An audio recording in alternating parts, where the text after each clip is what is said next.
औज़ुबिल्लाहिमिनश्शैतानिर्रजीम बिस्मिल्लाहिर्रहमानिर्रहीम। आज हमने पढ़ना है बेटा हमारा CMW के लेक्चर पेज नंबर 119 से औरतों के अंदरूनी अज़ाए तनासुल।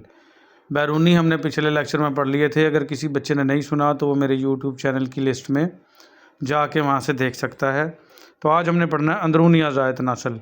तो अंदरूनी में क्या होते हैं बेटा, ये देख लें। ये आपकी ब्लैक एंड वाइट पिक्चर है। कलर में मैं आपको दिखा देता हूँ। ये देखें बेटा, ये कलर पिक्चर है। इसके अंदर सबसे जो है ये वजाइना है, इसके बाद ये आ जाती सर्विक्स। ये यहाँ लिखा हुआ सर्विक्स। इसके दो मुंह होते हैं, एक इंटरनल ओरिफिसिस और एक एक्सटर्नल ओरिफिसिस। ओरिफिसिस को शॉर्ट में OS लिखते हैं। इंटरनल जो है वो अंदर की तरफ होता है बेटा, एक्सटर्नल जो है वो बाहर की तरफ होता है। यानी जो बच्चादानी की तरफ होगा वो इंटरनल ओरिफिस कहलाएगा, बाहर की तरफ होगा वो एक्सटर्नल ओरिफिस कहलाएगा। ये ओवरीज हैं, दो होती हैं साइज़ में आलमंड शेप, बादाम की शक्ल की। और ये फ्लॉपियन ट्यूब है। इसके 3 नाम हैं, फ्लॉपियन ट्यूब, यूट्राइन ट्यूब और ओविडक्ट भी इसको कहते हैं। इसमें एग बनना होता है ओवरी में, और वो एग इस रास्ते से फ्लॉपियन ट्यूब से होता हुआ इस बच्चादानी में जाता है। अगर शादी ना हुई हो तो वो ज़ाया हो जाता है, जिससे मेंसेस आते हैं। ये जो अंदर की दीवार है यूट्रस बच्चादानी की, इसकी ये जो तैयार होती है हर 28 दिन के बाद बच्चा बनने के लिए बिस्तर तैयार होता है, ताकि 9 माह वो स्टे कर सके। लेकिन अगर शादी ना हुई हो, मेल और फीमेल गैमीट का मिलाप ना हो, तो वो बिस्तर टूट के मेंसेस के ज़रिए बाहर आता है और फिर वही साइकिल स्टार्ट हो जाता है। लेकिन अगर मेल फीमेल का मिलाप हो जाए तो स्पर्म यहाँ से एंट्री लेके फ्लॉपियन ट्यूब तक पहुँचते हैं स्पर्म, और यहाँ से एग भी फ्लॉपियन ट्यूब में आ जाते हैं, और इसी हिस्से में फर्टिलाइजेशन होती है, यानी बच्चा बनने की शुरुआत होती है। फिर वो जो बच्चा बनने की शुरुआत हो के वो बच्चा यहाँ पे आता है, उसके चंद सेल बने होते हैं, और यहाँ पे आके वो चिपक जाता है और 9 मंथ स्टे करता है। उसकी जो है वो प्लेसेंटा और अम्बिलिकल कॉर्ड वगैरह डेवलप हो जाती हैं। तो ये अंदरूनी है सारे के सारे, ये नज़र नहीं आते वजाइना के अलावा। तो ये हम पढ़ते हैं बाकायदा। ये एक और पिक्चर है, ये इसको देख लें। ये भी सेम उसी तरीके से है और अलग अलग तरीके से कलर पिक्चर है। तो ये बेटा अब हम पढ़ते हैं। ये देखें, इसके अंदर वजाइना है पहली चीज़, इसको यूट्रस, रहम जिसको कहते हैं, बच्चादानी और काज़िफ़ नालियाँ उर्दू में और हैं इनके नाम बेटा, जिसको फ्लॉपियन ट्यूब, यूट्राइन ट्यूब या ओविडक्ट कहते हैं, लेकिन उर्दू में इसको काज़िफ़ नालियाँ कहते हैं। ओवरीज़ जिसको बैज़ातुल रहम भी कहते हैं, उर्दू में ओवरीज़ हो गई जहाँ पे एग बनता है। ठीक है, तो पहली चीज़ क्या है, वजाइना। ये पढ़ते हैं बेटा, इसके अफ़ाल काम क्या हैं। वजाइना हकीकत में एक नाली है जो फ़रज से रहम तक जाती है। फ़रज कहते हैं बेटा जहाँ से मेल फीमेल का मिलाप होता है, उस जगह को फ़रज कहते हैं, और रहम कहते हैं बच्चादानी को। तो ये अल्फाज इंग्लिश में और हैं, उर्दू में और हैं, ये समझने आपने। इसकी साख्त एक पाइप जैसी है, इसके बहुत से अफ़ाल हैं, इसके बहुत से काम हैं। जहाँ फ़ाल का मतलब आ जाए वहाँ काम आ रहा है। जब लड़की बालग हो जाती है तो इसको हैज़ आना शुरू हो जाते हैं। हैज़ कहते हैं बेटा मेंसेस। और तो ये हैज़ का खून वजाइना के रास्ते ही खारिज होता है, यानी कि जो खून खारिज होगा वो इसी रास्ते खारिज होगा। पहला काम तो ये हो गया कि जो मेंसेस का ब्लड है हैज़ का, वो यहीं इसी रास्ते से बाहर निकलेगा। जब मियाँ बीवी वजीफ़ा ज़ौजियत सर अंजाम देते हैं, यानी कि मिलाप करते हैं बेटा, तो वजाइना मर्द के उज़्व तनासुल को अपने अंदर समो लेती है। यानी मर्द को सुकून देने के लिए जो है वो काम भी कौन करेगी, वजाइना। दूसरा काम है इसका ये, इसको सेक्सुअल इंटरकोर्स कहते हैं, और इसकी तकमील हो जाएगी। फिर तीसरा काम क्या बेटा, दौरान मुबाशरत वजाइना के रास्ते ही रहम के मुंह के करीब मनी के स्पर्म गिरते हैं। मुबाशरत भी बेटा वही है, मियाँ बीवी का मिलाप। तो जो मर्द के जो स्पर्म हैं उसको मनी कहते हैं, और वो भी रहम के करीब यानी बच्चादानी के करीब पहुंचते हैं, वो वजाइना के रास्ते। तीसरा काम हो गया ये। इसको आप नंबरिंग भी दे सकते हैं, और रहम में दाखिल होकर अफजाइश नस्ल का बायस बनते हैं। फिर वजाइना की अंदरूनी साख सलवटों वाली होती है। सलवटें कहते हैं बेटा अंदर से, इसके अंदर सलवटें बनी होती हैं, आपने अच्छे से देखा होगा, ये यहाँ भी नज़र आ रही हैं सलवटें। ठीक है, जिसकी वजह से ये बच्चे की पैदाइश के वक्त फैल जाती है। जब बच्चा तो इतना बड़ा होता है उसका सर, तो यहीं से उसने बच्चे ने डिलीवरी लेनी है, तो ये सलवटें जो हैं वो फैल जाएंगी। यही वो रास्ता है जहाँ से बच्चे की पैदाइश का अमल तकमील को पहुँचता है। बच्चे की पैदाइश के साथ ही प्लेसेंटा का खराज वजाइना के रास्ते होता है। ठीक है, चौथा या पांचवा काम आप ये कह सकते हो कि बच्चे की पैदाइश भी इसी रास्ते से होती है, और बच्चे के बाद जो प्लेसेंटा है वो भी इसी रास्ते से बाहर आएगी। ज़चगी के बाद नफास का अखराज वजाइना के रास्ते होता है। नफास कहते हैं गंदे मादे जो सवा महीने तक बाहर आते रहते हैं, तो वो भी इसी वजाइना के रास्ते ही बाहर आएंगे। रहम के मुआयना के लिए वजाइना का रास्ता अख्तियार किया जाता है, यानी अगर बच्चादानी का मुआयना करना मकसूद हो तो इसी रास्ते से ही डॉक्टर या नर्सेज LHV मुआयना करती हैं। ये भी इसी वजाइना का ही काम है बेटा। रहम से अगर खून गिरने का आर्जा हो तो अखराज का रास्ता वजाइना ही होती है। कुछ औरतों को बीमारी होती है, उनको खून आता रहता है, तो वो खून भी वजाइना के रास्ते ही आएगा, ज़ाहिरी बात है। इतने सारे काम हैं इसके। लिकोरिया के मर्ज़ की सूरत में इसका अखराज भी वजाइना के रास्ते होता है। लिकोरिया एक चिपचिपा सा मादा होता है, जो कुछ औरतों को बीमारी होती है लिकोरिया की, तो वो भी इस वजाइना के रास्ते ही बाहर आता है बेटा। बाज़ औक़ात ख़ानदानी मनसूबाबंदी के लिए IUD का छल्ला या कॉपर वजाइना के रास्ते ही रहम तक मखसूस मकाम तक पहुंचाई जाती हैं। IUD होती है इंट्रा यूट्राइन डिवाइस इसको कहते हैं, या कॉपर जो मेडिकल से रिलेटेड है उन सबको पता है। ये हमल को रोकने के लिए कुछ डिवाइसेस हैं जो बच्चादानी में रखी जाती हैं, जिससे हमल नहीं होता, तो उनको IUD या कॉपर कहते हैं। ये मैं दिखा देता हूँ आपको। ये देखें बेटा, ये मुख्तलिफ़ किस्म के IUDs हैं, कॉपर हैं। ये देखें, ये लिपस लूप है, ये वजाइना के अंदर बच्चादानी में इसी रास्ते से रखे जाते हैं ताकि हमल ना हो। कुछ औरतों को वक्फ़ा करवाया जाता है बच्चों में, तो तब ये रखे जाते हैं। अगर इस मकाम का तयन करना हो तो वजाइना वेस्टिब्यूल से शुरू हो जाती है और रहम की गर्दन यानी सर्विक्स तक जाती है। ठीक है, सर्विक्स से पहले और जहाँ से मेल फीमेल का मिलाप होता है वहाँ से लेके और रहम तक ये क्या है, वजाइना है। साख्त क्या है इसकी, स्ट्रक्चर बनावट क्या है। अगर वजाइना की साख्त का जायज़ा ले तो इसमें 2 दीवारें होती हैं। सामने वाली दीवार, इस दीवार की लंबाई तकरीबन 7.5 सेंटीमीटर होती है, और पीछे वाली दीवार, इस दीवार की लंबाई तकरीबन 10 सेंटीमीटर होती है। ये आपने मरूज़ियाँ याद कर लेनी है, मरूज़ियाँ आ सकती हैं। मुशाहदात से मालूम होता है कि वजाइना के ऊपर वाले हिस्से में यूट्रस, रहम का नीचे वाला हिस्सा दाखिल होता है और यह हिस्सा वाल्ट कहलाता है। इस मकाम पर यूट्रस, रहम का हिस्सा सर्विक्स के वजाइना में मिलने से 4 मेहराब बनते हैं। ये 4 मेहराब दर झेल हैं। क्या है, रहम की गर्दन के ऊपर सामने की जानिब जिसको एंटीरियर फॉर्निक्स कहते हैं, रहम की गर्दन के नीचे की जानिब जिसको पोस्टीरियर फॉर्निक्स कहेंगे, दाएं जाने वाला मेहराब राइट फॉर्निक्स, बाएं जाने वाला मेहराब लेफ़्ट फॉर्निक्स। तो ये वजाइना के 4 हिस्से बनेंगे। अगर इन मेहराबों का जायज़ा लें तो इनमें सामने वाला मेहराब यानी इंटीरियर फॉर्निक्स सबसे बड़ा होता है। वजाइना के ऊपर की जानिब 90 दर्जे पर रहम की गर्दन सर्विक्स से मुंसलिक होती है। वजाइना की एतराफ़ की दीवारें आपस में मिली रहती हैं और बवक्त ज़रूरत खुल जाती हैं। इस वजह से बैरूनी तौर पर यह रास्ता बंद नज़र आता है, यानी कि जब लड़की कुंवारी हो, शादी ना हुई हो, तो ये रास्ता बंद ही रहता है। कंवारपन के वक्त वजाइना की ट्यूब का रास्ता बहुत तंग होता है, इसके अंदर एक उंगली दाखिल करना भी मुश्किल होता है। लेकिन जब कंवारपन ख़त्म होने के बाद इसमें कुशादगी आ जाती है, यानी ये खुल जाएगी और मुबाशरत करने से ये रास्ता खुल जाता है। मुबाशरत जहाँ लफ्ज़ आएगा बेटा, औरत और मर्द का मिलाप। बच्चे की पैदाइश के बाद मज़ीद कुशादगी आ जाती है। जब बच्चा पैदा होगा, ज़ाहिरी बात है उसने इसी वजाइना के रास्ते ही पैदा होना, तो ये मज़ीद खुल जाती है और ये सिलसिला मज़ीद बच्चों की पैदाइश से बढ़ता जाता है। वजाइना की दीवारों की रंगत गुलाबी होती है, दौरान हमल इसकी रंगत गहरी हो जाती है और बाज़ सूरतों में ये बैंगनी रंग की हो जाती है। इसकी साख्त में इसकी दीवारें सलवटों यानी फोल्ड वाली होती हैं। ये सलवटें दौरान मुबाशरत या जची के वक़्त खुलकर वजाइना को कुशादा करती हैं।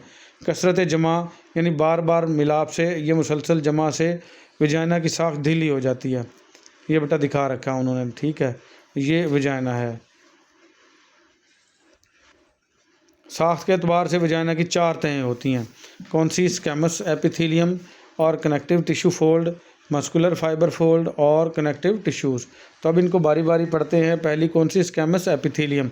ये तह वजाइना के अंदरूनी तह होती है। इसकी साख्त जो है स्कैमस एपिथेलियम टिश्यूज़ से बनी होती है। ये वही तह है जिस पर सलवटें होती हैं और बवक्त मुबाशरत उज़्व तनासल इस तह से रगड़ खाकर लज्जत हासिल करता है। इसके अंदर ये जो तहें हैं, इससे मर्द को लज्जत मिलती है। और ये तहें जो हैं बेटा, जैसे हम अगर किसी दुपट्टे को फ़ोल्ड करें तो वो छोटा सा बन जाएगा, लेकिन उसको खोलें तो ज़्यादा लंबाई के रुख हो जाएगा। सेम इसी तरीके से अल्लाह ने ये निज़ाम बनाया हुआ है, किसी मर्द का उज़्व तनासुल बड़ा, किसी का छोटा। तो बड़ा है तो खुल जाएंगी, ये छोटा है तो ये तंग हो जाएंगी। और सेम इसी तरीके से जब बच्चे की पैदाइश होगी तो बच्चे का सर इतना बड़ा होता है और बेबी काफ़ी बड़ा होता है, तो तब भी इसको खुलना होता है तो ये तहें खुल के और वजाइना को इस हिसाब से बना देती हैं कि बच्चा आसानी से इसमें से पैदा हो जाए। तो ये अल्लाह ने निज़ाम बनाया हुआ है। रहम से आने वाले अखराज और मादा तौलीद इसी तह से मस होते हैं। इसकी तह की साख्त जिल्द से मुशाबे होती है, जैसे जिल्द होती है, ये जो स्क्वैमस एपिथेलियम ये भी ऐसी लगती है। जब ज़च्ची का मरहला करीब होता है तो कुदरती तौर पर यह तह मोटी हो जाती है और बवक्त डिलीवरी बच्चा इस तह को छूता हुआ बाहर आता है। दूसरी क्या है बेटा, कनेक्टिव टिश्यू फोल्ड। ये वजाइना की वो तह है जिसकी साख्त इल्हाकी बाफ्तों पर मुश्तमिल है। इल्हाकी मीन जुड़ी हुई, इल्हाक कहते हैं जुड़ना। ये वजाइना की दूसरी तह है। इस तह में खून की नालियाँ और वरीदें और शरियानें पाई जाती हैं। ठीक है,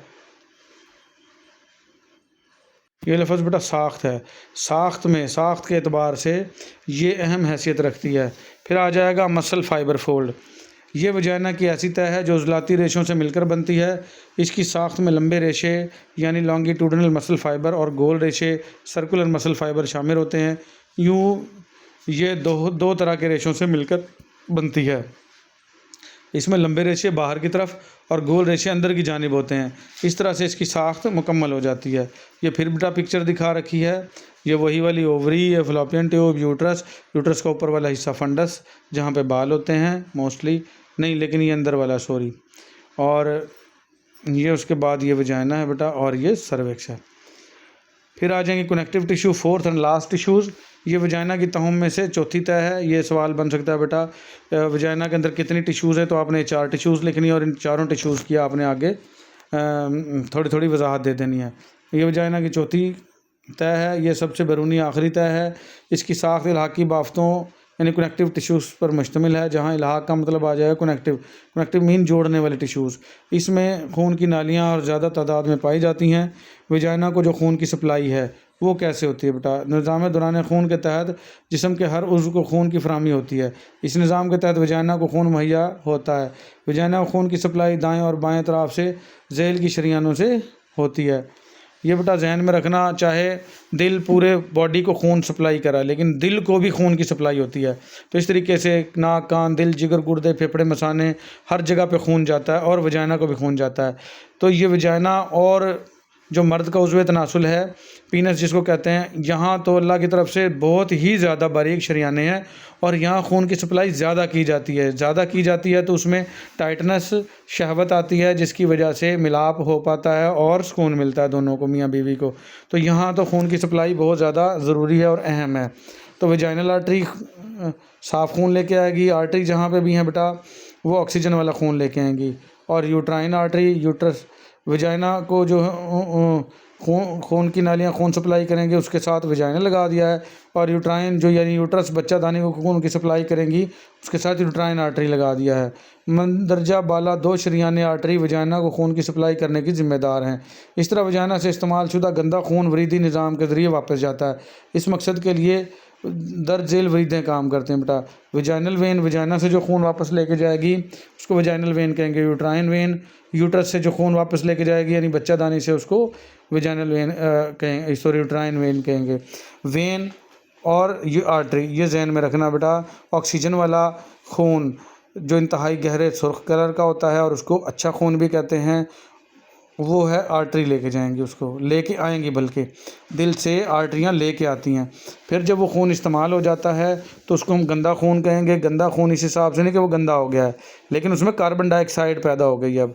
तो कार्बन डाइऑक्साइड वाला जो खून वापस लेके जाती हैं वो क्या होती हैं, वेन। ठीक हो गया। तो ये आर्टरी और वेन में फ़र्क भी मैंने बता दिया। मंदरजा दोनों शरियानें खून की वापसी के फ़राइज़ सरंजाम देती हैं। इन दोनों से यानी खून वापस जाता है। थोड़ा सा यहाँ पे मैं इजाफ़ा कर दूँ बेटा, दिल के अंदर पूरे जिस्म से गंदा खून यानी कार्बन डाइऑक्साइड वाला पहुँचता है। दिल उस खून को फेफड़ों के पास भेजता है। फेफड़े उसके अंदर ऑक्सीजन मिला देते हैं और कार्बन डाइऑक्साइड सांस के ज़रिए बाहर निकाल दी जाती हैं।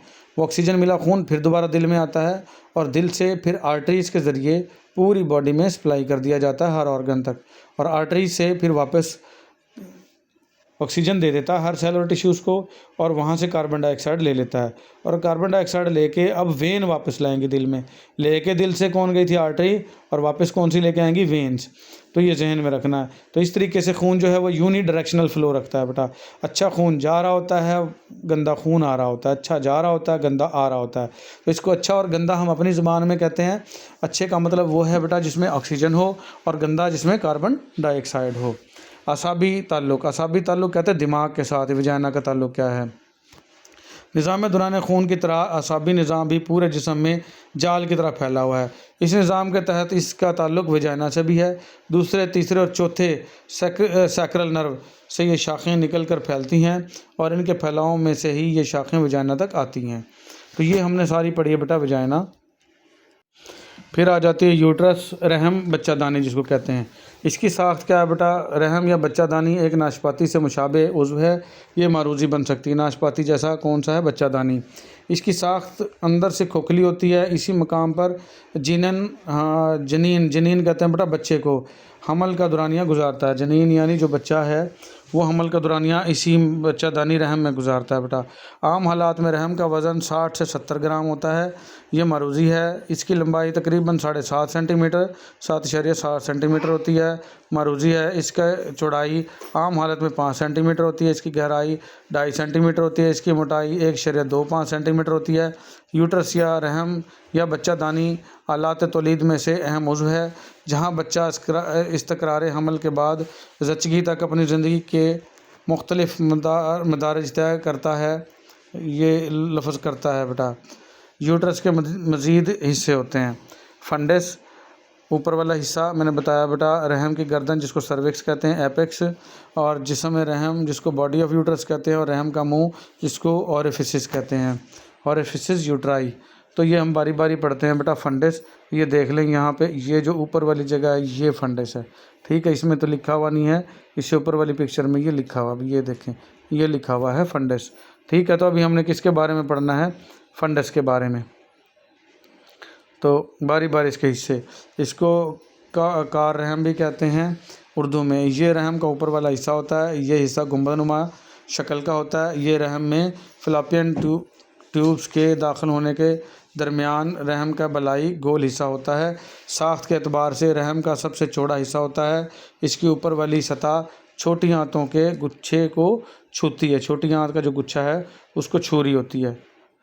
फिर आ जाएगी रहम की गर्दन जिसको सर्विक्स कहते हैं। ये देखें, इसके अंदर ऊपर मैं जाके दिखा देता हूँ, ये सर्विक्स है ये वाली, और इसके दो मुंह होते हैं, एक ये इंटरनल ओरिफिस है और ये एक एक्सटर्नल ओरिफिस है।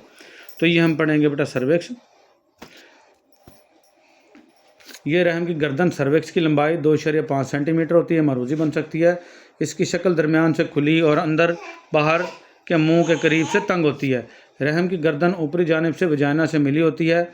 इसका 2/3 हिस्सा वजाइना के अंदर होता है। नॉर्मल हालत में इसका मुंह वजाइना की तरफ होता है। रहम की गर्दन सर्विक्स का ऊपर वाला जो हिस्सा है इसको सुप्रा वजाइनल पोर्शन कहते हैं। ठीक है, ये कहलाता है, और बकिया निस्फ हिस्सा इंट्रा वजाइनल पोर्शन कहलाता है। सर्विक्स के अंदरूनी मुंह, जो सर्विक्स का अंदरूनी मुंह है वो तंग होता है, जो इस्थिमस और सर्विक्स के दरमियान खुलता है।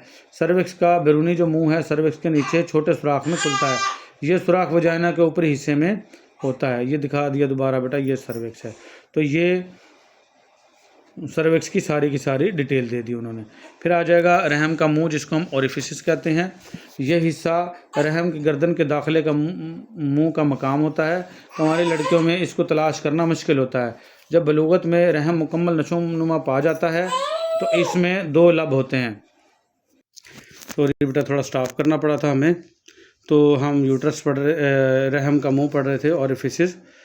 तो ये देख लें पहले इसको, ओरिफिसिस को। ये ओरिफिसिस है, ये देखें, ये समझ लो यहाँ से जुड़ी हुई है सर्विक्स, ये इंटरनल ओरिफिस है और ये बैरूनी ओरिफिस है। तो जब लड़की कुंवारी होती है ना तो ये मिले हुए होते हैं, और जब हमल हो जाता है तो उसके बाद भी इन ओरिफिस का बंद होना ज़रूरी है। तभी तो बच्चा 9 माह इसमें स्टे करेगा बच्चादानी में। अगर ये ओरिफिस किसी औरत के ख़राब हों और वक़्त से पहले खुल जाएं तो उसका हमल ज़ाया हो जाता है। तो ये ओरिफिस हम पढ़ते हैं। ये हिस्सा रहम की गर्दन के दाखिले का जो मुंह है, कुंवारी लड़कियों में इसकी तलाश करना मुश्किल होता है। जब बलूगत में रहम मुकम्मल नशोनुमा पा जाता है तो इसमें 2 लब होते हैं। इसमें एक सामने वाला उकबी की निस्बत मोटा और नीचे होता है। बच्चे की पैदाइश के मराहल में ये खुलता और बंद होता है। हमल करार पाने के बाद ये बंद हो जाता है और बवक्त डिलीवरी ही खुलता है, यानी 9 माह तक बंद ही रहेगा ये। रहम वो जगह है जहाँ हमल करार पाता है, यानी बच्चादानी, और जनीन नशोनुमा पाता है, बच्चे को कहते हैं, जिसको फीटस कहते हैं इंग्लिश में बेटा। वो और विलादत तक ये बच्चे की जाए क़याम होता है, यानी 9 माह क़याम इसने यहीं पे करना है। इसमें स्पर्म और अंडा मिलकर ज़ायगोट बनाते हैं। रहम की शक्ल मखरूती नाशपाती की तरह होती है और इनकी साख्त अंदर से खोखली होती है। ये हालत आम हालत में 60 से 70 ग्राम वज़नी होती है। ऊपर भी पढ़ के आए हैं, ये मारूजी बन सकती है। दौरान हमल ये फैल जाता है और इसका वज़न अंदर मौजूद बच्चे के वज़न की मुनासबत से बढ़ जाता है।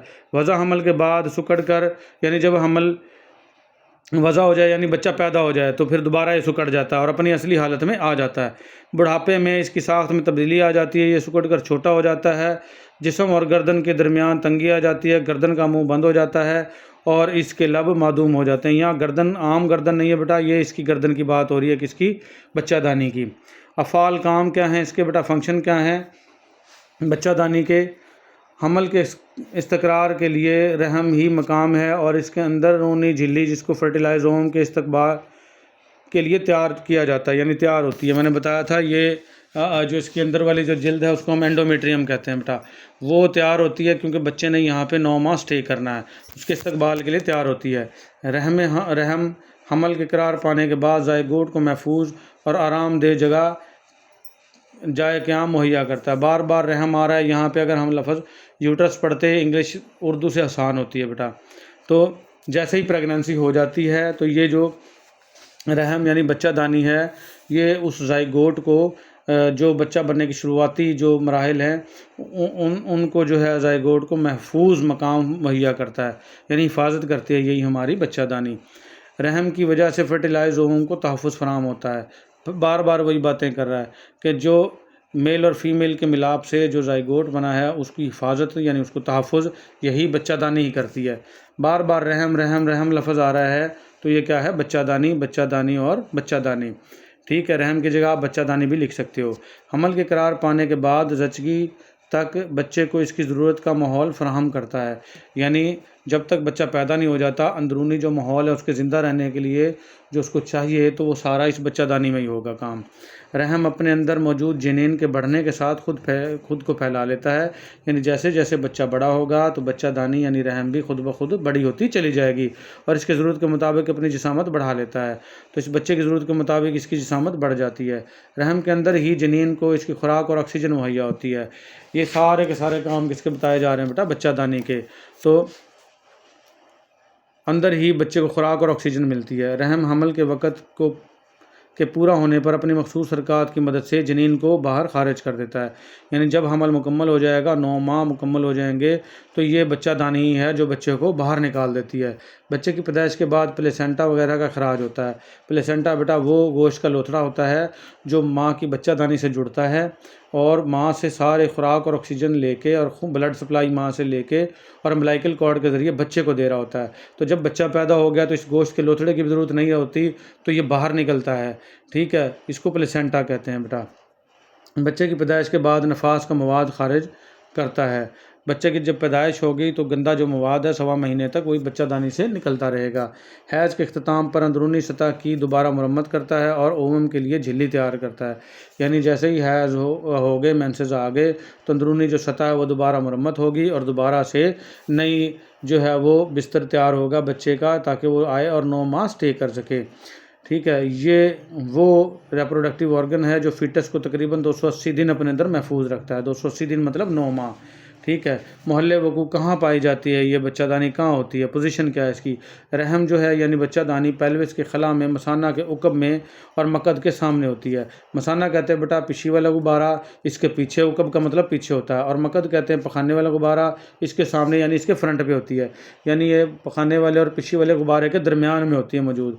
रहम की गर्दन जिसको सर्विक्स कहते हैं बेटा, किसी कदर वजाइना के अंदर होती है। रहम का मुंह जिसको ओरिफिसिस यूट्राई कहते हैं, वजाइना के बलाई हिस्सा वॉल्ट में खुलता है।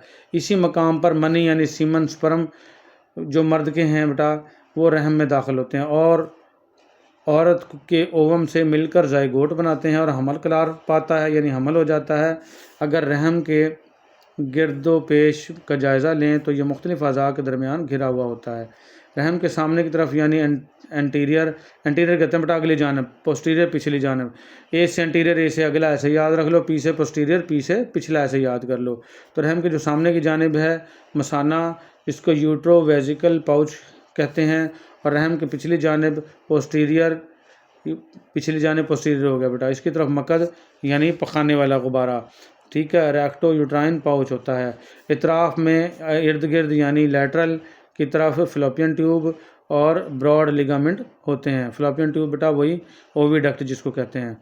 रहम की जो ऊपर की जानब सुपीरियर की तरफ पेट की अंतड़ियाँ होती हैं और रहम के नीचे की जानब क्या है, इन्फीरियर की तरफ वजाइना होती है।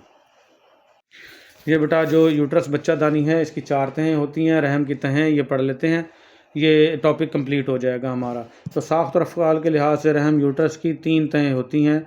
ये तीन तहें कौन कौन सी है बेटा? ये अंदर वाली है, अंदर वाली जो है वो एंडोमेट्रियम है। दरमियान वाली मिडल, तो मिडल एम से मायोमेट्रियम, और सबसे बाहर वाली लास्ट वाली उसको एंडोमेट्रियम कहते हैं, ठीक है। यहाँ पे लिखा हुआ भी होगा, तो सॉरी, अंदर वाली एंडोमेट्रियम, दरमियान वाली मायोमेट्रियम और सबसे बाहर वाली पेरीमेट्रियम बेटा। अंदर वाली एंडो, दरमियान वाली मायो और सबसे बाहर वाली पेरीमेट्रियम। तो हम इनको बार बार पढ़ते हैं। एंडोमेट्रियम तय रहम की अंदरूनी तय होती है। इसकी मोटाई हैज़ के दौरान मेंस्ट्रुअल साइकिल में तब्दील होती रहती है। अगर मज़ीद तफसील मुलाहिज़ा करें तो एंडोमेट्रियम की मज़ीद 3 तहें होती हैं। कौन सी होती हैं? फंक्शनल लेयर, बेसल लेयर और कम्पैक्ट लेयर। इन तहों में से जो बेसल लेयर है ऐसी जगह है जो मुकम्मल मुतासर नहीं होती, बल्कि जब बालाई तय बनती है तो इसकी रीजनरेशन के सिलसिला में मदद करती है। ये तय यानी बेसल लेयर या मायोमेट्रियम के साथ मुंसलिक होती है। मंदरजा बाला फंक्शनल लेयर के साख्त में गदूद होते हैं। ये गदूद टॉर्चस ग्लैंड कहलाते हैं और ये मखसूस रतूबत का अखराज करते हैं। तीसरी तय जिसको कम्पैक्ट लेयर कहते हैं, हमल करार पाने के बाद डेसिडुआ में की तय बनाती है, यानी जैसे हमल हो जाएगा तो ये डेसिडुआ बन जाती है। ये डेसिडुआ जब बन गई तो बेटा ये जहन में रखना, ये बच्चे को 9 माह स्टे करवाने के लिए मुकम्मल तैयार हो गई, वो डेसिडुआ बन जाएगी। गदूदों की गर्दनें इसमें फंसी होती हैं। जब हैज़ के खराज होता है तो ये तय टूटती है और उधड़ जाती है। यानी जब मियाँ बीवी का मिलाप नहीं होता और लड़की कुंवारी होती है तो हर 28 दिन के बाद इसने उधड़ना ही उधड़ना है, टूटना ही टूटना है, जिससे मेंसेस आते हैं। इसके उधड़ने से इसके नीचे मौजूद खून की नालियाँ, जिसको ब्लड वेसल कहते हैं, नंगी हो जाती हैं और इनका नंगा होने से इनमें से खून का खराज होता है। जब खून का खराज होता है तो इसके साथ गैर बार आवर ओवम और झिल्ली हैज़ के खून की शक्ल में खारिज हो जाते हैं। यानी जो अंदर का मवाद है, जो एग है, उसको ओवम भी कहते हैं बेटा। 3 नाम हैं अंडे के, अंडा, एग, ओवम।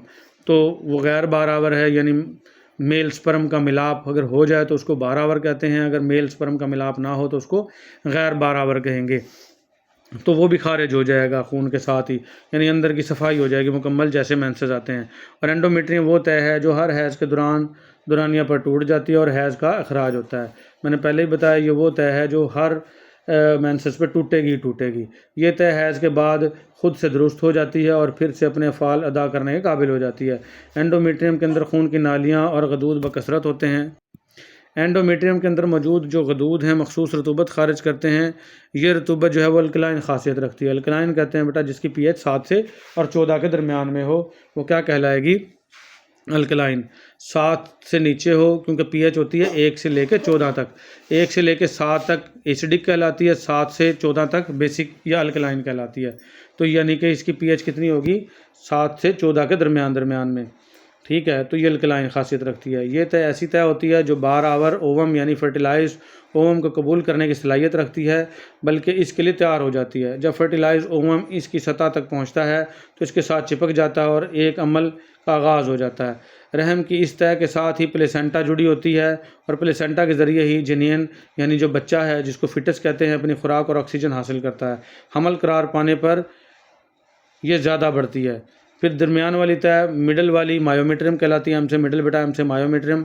ये तय यानी मायोमेट्रियम रहम की जो दरमियानी तय है, रहम की दीवार की मोटाई में बुनियादी किरदार इस तय का होता है।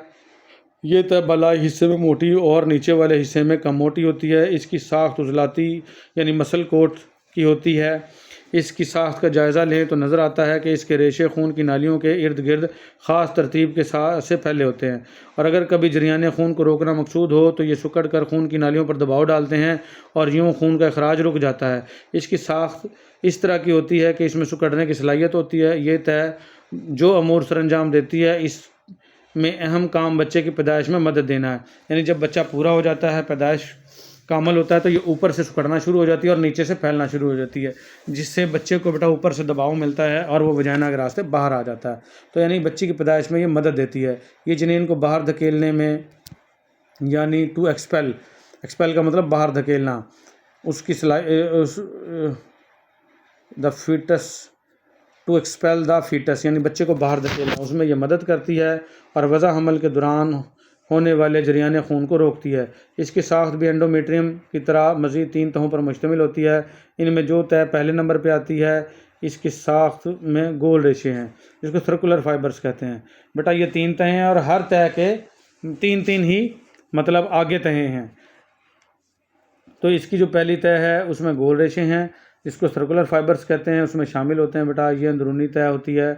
जो तह दरमियान में होती है वो उजलाती यानी मस्कुलर होती है, और ये वो तह है जिसमें रेशे खून की नालियों के गिर्द फैले होते हैं और जरियाने खून को रोकने के लिए मखसूस अफ़ाल सरअंजाम देते हैं। इस तरह के उजलात रहम के बालाई हिस्सा में ज़्यादा होते हैं। तीसरी तह बैरूनी तह होती है। ये तह लंबूतरे रेशों यानी लॉन्गिट्यूडनल फाइबर्स पर मुश्तमिल होती है। इसकी तादाद रहम के बालाई हिस्से में ज़्यादा होती है, ऊपर वाले हिस्से में, और ये नीचे की तरफ कम होती चली जाती है। रहम की तहों में से ये तह बहुत अहमियत की हामिल है। फिर लास्ट वाली तह आ जाती है बेटा पेरीमीट्रियम। पेरीमीट्रियम सबसे बैरूनी तह। पेरीमीट्रियम रहम की बैरूनी तह है। ये तह झिल्लीदार होती है। इस तह ने रहम के को हर तरफ से ढांपा हुआ होता है। ये तह रहम के सामने वाली दीवार के नीचे होकर मसाना की पिछली दीवार तक चली जाती है। मसाना पिशी वाले गुब्बारे को कहते हैं बेटा। ये तह जब मसाना की पिछली दीवार तक पहुंचती है तो इसका नाम तब्दील हो जाता है और ये पेरिटोनियम कहलाती है। पेरीमीट्रियम की बजाय इसको क्या कहेंगे? पेरिटोनियम। पेरिटोनियम का नाम जहन में आते ही पेट की झिल्ली का तस्वर उभरता है। ये बात दुरुस्त है कि पेरिटोनियम पेट की झिल्ली है, लेकिन ये रहम की तह पर पेरीमीट्रियम पेट की झिल्ली पेरिटोनियम का ही हिस्सा है। यानी पेट के गिर्द जो झिल्ली है पेरिटोनियम, ये जब बच्चादानी में पहुंचती है तो पेरीमीट्रियम कहलाएगी, बाकी पेट के गिर्द पेरिटोनियम कहलाएगी, और जब बच्चादानी के गिर्द होगी तो पेरीमीट्रियम कहलाएगी।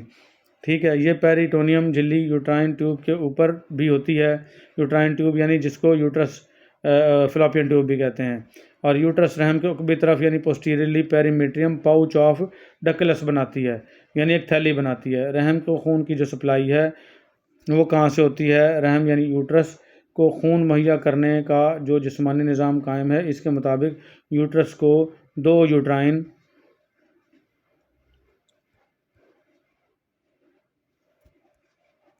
ये बेटा दो यूट्राइन आर्टरीज़ हैं। दो यूट्राइन आर्टरीज़ जो हैं वो खून की ताज़ा सप्लाई करती हैं। तो दो यूट्राइन आर्टरीज़ जो हैं इसमें दिखाई हुई नहीं है, तो आपने सिर्फ इतना ही याद कर लेना बेटा। तो रहम को जो खून की सप्लाई जो है वो दो यूट्राइन आर्टरीज़ ताज़ा खून की सप्लाई करती हैं। तो आज के लिए हमारा इतना ही। जो फ़लॉपियन ट्यूब है वो हम पढ़ेंगे अगले लेक्चर में। आज के लिए इतना ही। अल्लाह हाफिज़।